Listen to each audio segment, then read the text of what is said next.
finalmente o número 10. Eu tinha prometido a você esse número 10, né? Porque quando a gente estava definindo os diversos potenciais termodinâmicos, eu falei, olha só, estamos definindo aqui um conjunto pequeno de potenciais. Na verdade, há muitos outros possíveis, né? A gente pode definir muitos outros potenciais termodinâmicos. E um deles, desses vários que eu não tinha abordado, um deles vai estar numa lista de exercícios, aqui está ele, porque ele vai ser importante para quem for fazer bacharelado num certo contexto. Quando você estuda física e estatística, você vai ver que nós podemos construir a abordagem estatística de sistemas termodinâmicos de 3 formas distintas. Nós vamos mostrar aqui nesse curso 2 delas. Uma delas eu já mostrei, na verdade, que foi a construção do conceito de entropia numa situação onde a gente tinha energia fixada. Isso aí vai ser chamado no semestre seguinte, no semestre que vem, de ensemble microcanônico. No último capítulo eu vou fazer uma introdução à física e estatística, à estatística de Boltzmann, que é o ensemble canônico. E o terceiro ensemble importante é o ensemble gran-canônico. Em cada um deles vai haver um potencial termodinâmico que vai ser importante. No caso do microcanônico é a própria energia.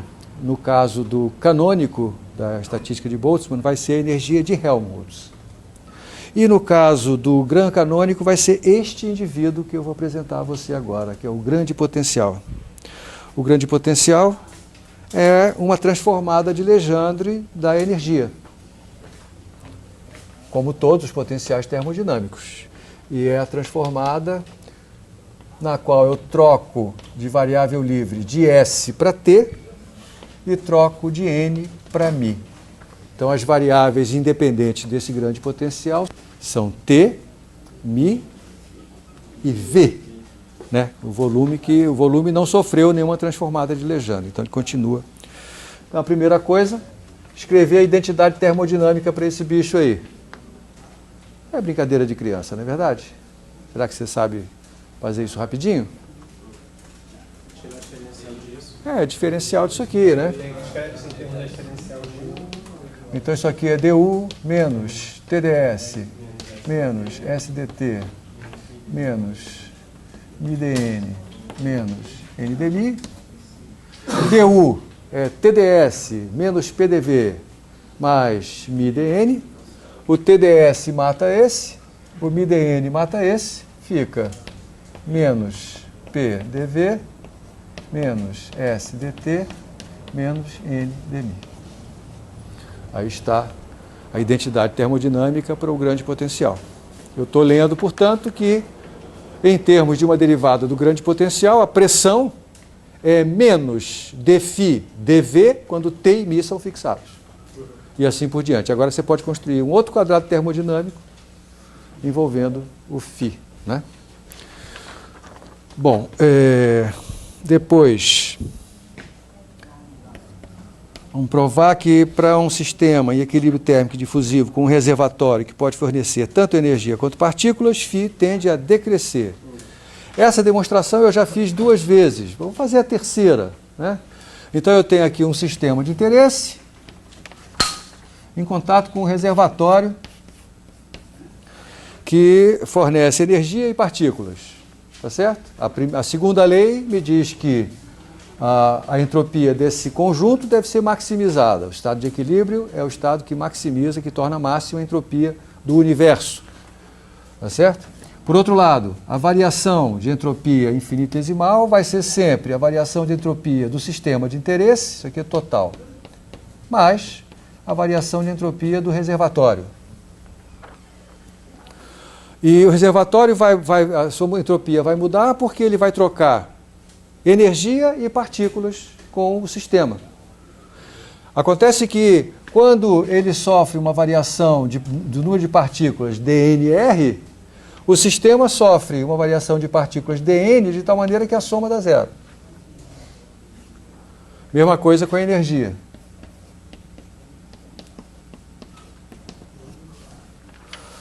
Agora, lembrar como é que eu posso escrever a variação de entropia do reservatório em função dessas 2 diferenciais. Né? Isso é identidade termodinâmica, não, identidade Esquece isso aqui, eu estou fazendo o cálculo convencional aqui. Essa entropia do reservatório, ela depende. Quais são as variáveis naturais dela? U, N e V, tá certo? V não vai mudar. Então, isso aqui vai ser DUR sobre T menos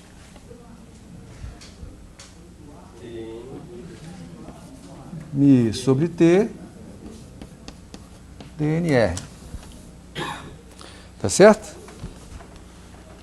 Como essas duas diferenciais obedecem a essas leis de conservação, eu posso escrevê-las em função de dN e du trocando o sinal, simplesmente. Então, isso aqui é menos du sobre T mais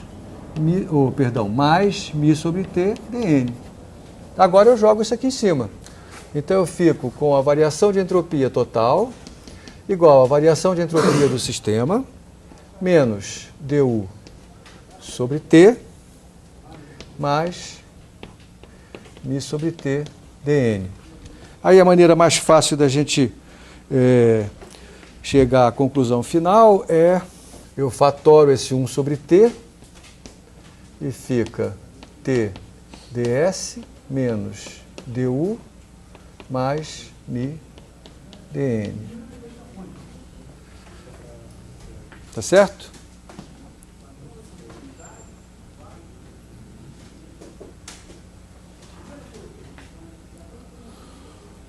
Bom, nessa situação aqui, eu tenho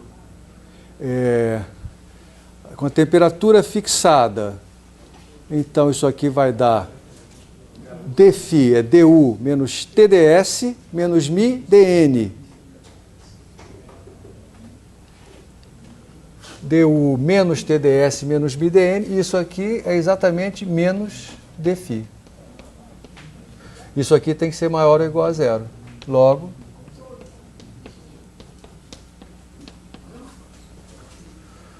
e é exatamente, veja que isso aqui segue exatamente os mesmos passos que eu dei no caso de uma demonstração equivalente para a energia de Gibbs, por exemplo. Né? Exatamente a mesma coisa que eu fiz. Esse potencial ele tem uma gracinha. Ele na verdade, eu posso exprimi-lo muito simplesmente em função de duas grandezas de estado termodinâmicas, que é o conteúdo do item C. Por que isso? Porque lembre-se da fórmula de Euler que nós demonstramos, né? A fórmula de Euler diz que U é Ts menos PV mais μN. Então, substitua esse U naquela expressão, o Ts morre e o μN morre também. Então, resultado, esse φ é menos PV. O potencial, o grande potencial termodinâmico é simplesmente o negativo do produto PV. Eu posso escrever, por exemplo, o grande potencial termodinâmico para o gás ideal de maneira muito simples, porque eu sei como é que é o produto PV de um gás ideal, só que eu vou exprimi-lo em função da temperatura. Né?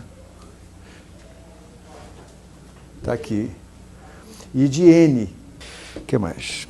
Uma aplicação. Sim, então lá vamos nós. Uma aplicação simples, considere um sistema formado por um único próton, que pode ser ocupado por um elétron ou por nada. Se o próton foi ocupado por um elétron, tiver um elétron do lado, ele formou um átomo de hidrogênio. Né?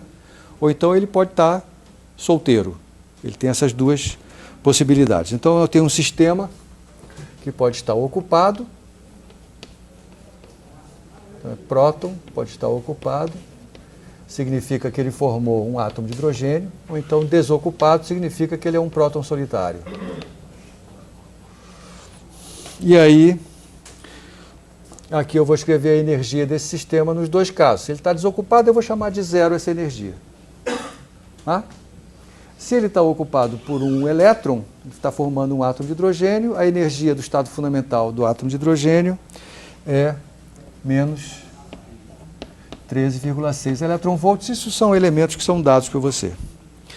Vamos desprezar os estados excitados do átomo e os dois estados de spin, de modo que tanto o estado ocupado quanto o desocupado tem uma entropia nula. Então a entropia dos dois estados é zero.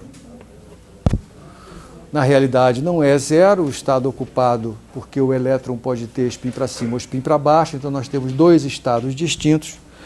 Mas para efeito dessa aplicaçãozinha, vamos ignorar esse fato. Suponha que esse próton esteja na atmosfera do Sol, que é um reservatório com uma temperatura de 5.800 Kelvin, e uma concentração eletrônica de cerca de 2 vezes 10 a 19 partículas por metro cúbico. Calcule φ para os dois estados e determine qual deles é o mais estável nessas condições. Então a brincadeira é a seguinte, usar o grande potencial termodinâmico para descobrir se na atmosfera do Sol é mais provável a gente encontrar o átomo de hidrogênio como átomo ou o átomo de hidrogênio dissociado, o próton sem o elétron. Se essa temperatura é suficiente para que ela dissocie os átomos de hidrogênio. Essa aqui é a brincadeira. Tá? E vamos fazer isso utilizando o grande potencial. Então vamos calcular o grande potencial nos dois casos. Tem mais uma informação. Para calcular o potencial químico dos elétrons, trate-os como um gás ideal. Então eu vou usar aqui a expressão do potencial químico de um gás ideal que nós já obtivemos num outro momento. E aí, a que temperatura os dois estados se tornam igualmente prováveis. É fácil a gente... Quer dizer, o raciocínio vai ser simples, eu vou descobrir quem é o φ, o grande potencial para o estado ocupado, para o estado desocupado. Aquele que for menor é que é o estado mais provável. É claro que isso vai depender da temperatura. Tem uma temperatura na qual o que era mais provável deixa de sê-lo, como aconteceu neste caso aqui, né? E aí a gente vê qual é a temperatura T0 para este novo problema. Então vamos lá, vamos descobrir quem são os dois valores do grande potencial. O grande potencial para o estado desocupado, o que ele é? Energia menos TS menos μN, né?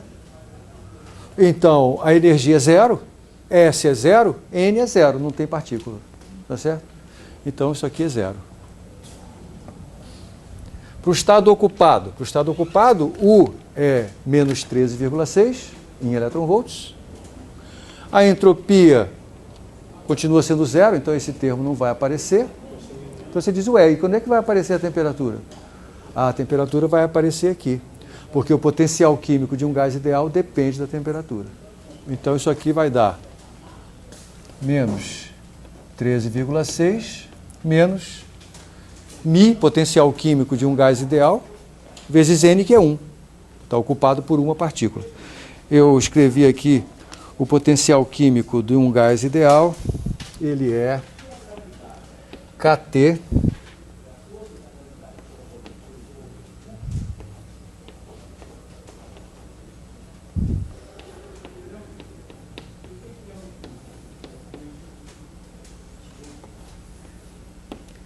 é feioso. Aí está ele.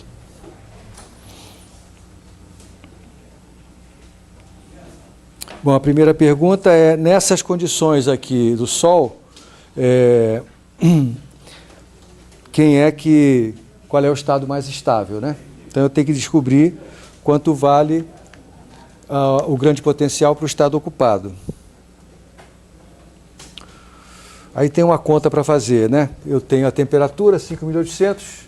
Aqui eu tenho que substituir valores. Aqui é conta mesmo, gente, não tem jeito. Quem é essa massa aqui? Massa do elétron, porque é o elétron que está ocupando essa posição, né? O que mais? E quem é esse V sobre N aqui? É a concentração. Na verdade, é o inverso disso aqui, né? É o inverso disso aqui. Então, é 1 sobre 2 vezes 10 a menos, meio vezes 10 a menos 19.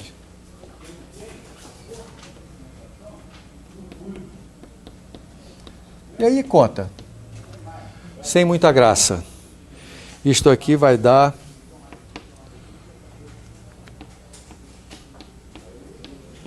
menos 4,7 eletronvolts.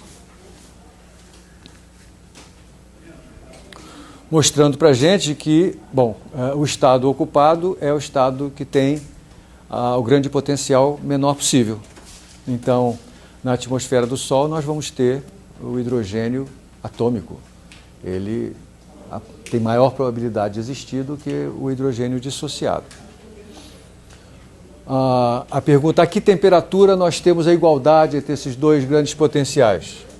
Aí tem um truque. Na verdade, resolver isso não é uma coisa muito simples, porque eu tenho que igualar isso aqui a zero. Isso aqui dá uma equação transcendente. Ela pode ser resolvida graficamente, mas a maneira mais rápida da gente ter uma estimativa é a seguinte: o logaritmo é uma função que depende fracamente do seu argumento, né? A derivada do logaritmo é baixa. Então, a gente toma uma temperatura fixa aqui, fixa esse 5.800 e descobre qual vai dar essa temperatura para que os dois fiquem iguais.